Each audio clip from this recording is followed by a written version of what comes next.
Postmodernism is an intellectual movement that started in the mid to late 20th century. It's broadly defined as a form of scepticism towards grand narratives, which are ideas that postmodernists claim are unfairly said to be true for everybody. Examples of grand narratives include objectivity, rationality, historical progress, and identity.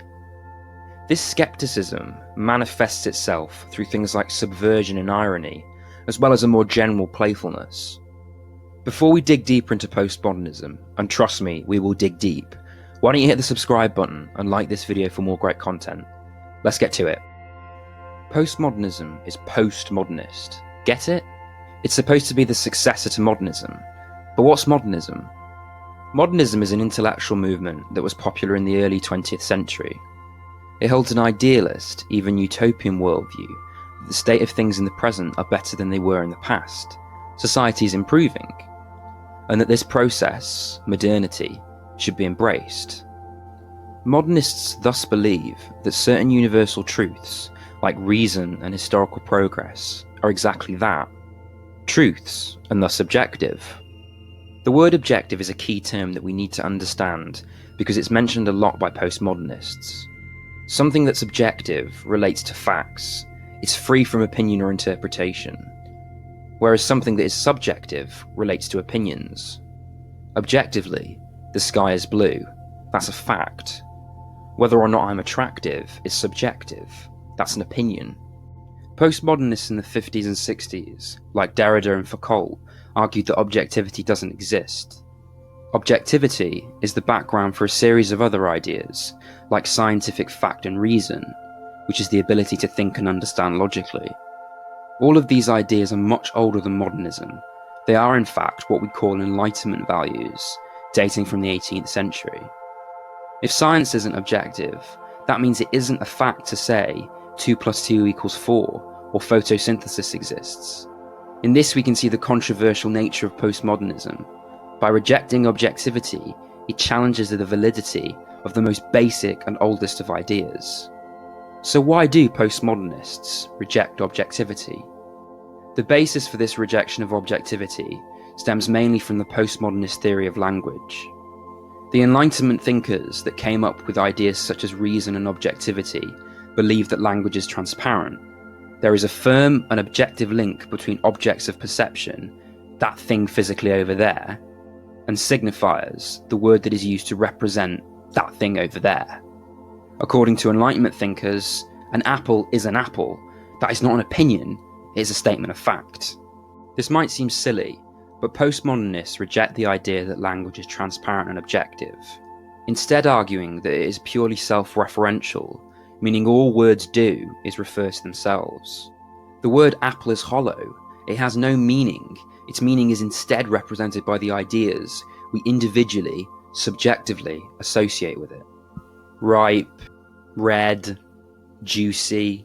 The word apple cannot exist apart from these ideas. Along these lines, postmodernists argue that the ideas we associate with words are heavily influenced by the culture we live in, as well as our own subjective choice and interpretation of these ideas. A great example of this is the third commandment in the Bible of thou shalt not kill. Humans have spent thousands of years arguing over whether the commandment forbids killing or murder, which is premeditated killing, and different cultures have interpreted it differently over time. The fact that different cultures interpret words differently supposedly validates the postmodernist view that words cannot be considered objective because they are a reflection of our culture as well as our subjective way of interpreting and choosing ideas to associate with words.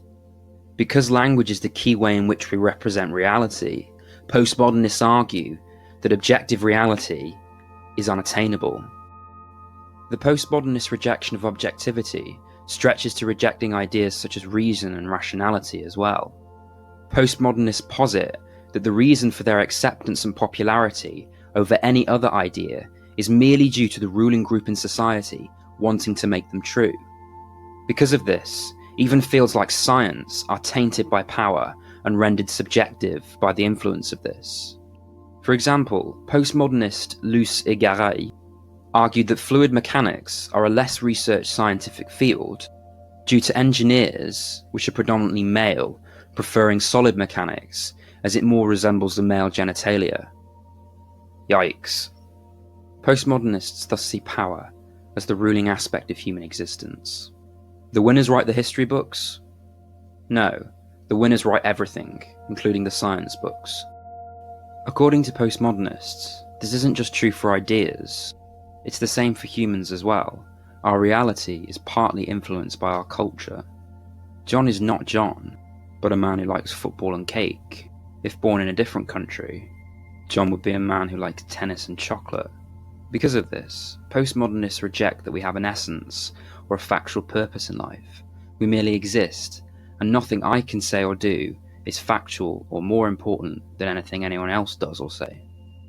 Because of this complete lack of objectivity and resultant equality of experiences, postmodernists thus propose that there be no divide between culture that is considered lowbrow and what is considered highbrow. For example, how can one type of art be considered better or more sophisticated than another if all art is just an individual's interpretation, with none being any more valid than another? A good example of this is how music changed in the 1960s. The modernist divide between lowbrow pop and highbrow classical music was blown apart by the Beatles, who regularly mixed the two together. As well as this rejection of the lowbrow and highbrow, postmodernists also reject what they see as grand narratives, like historical progress, instead preferring to focus on the subjective truth of each person, which leads to a lot of breaking of the fourth wall in postmodernist art. This is where we can see the irony and playfulness of postmodernism. Also, because postmodernists believe objective ideas are just a reflection of the dominant groups in society, they treat all forms of authority with scepticism. However, postmodernism is often criticised for offering nothing analytical. It's a reductive ideology. All it says or does is that all ideas are equally untrue because there's no objective truth. As well as this, at its heart, postmodernism is paradoxical. It essentially argues that it's true that there's no truth. That's postmodernism. I realise it's probably raised more questions than it has answers. But thanks for watching. Don't forget to like, share and subscribe.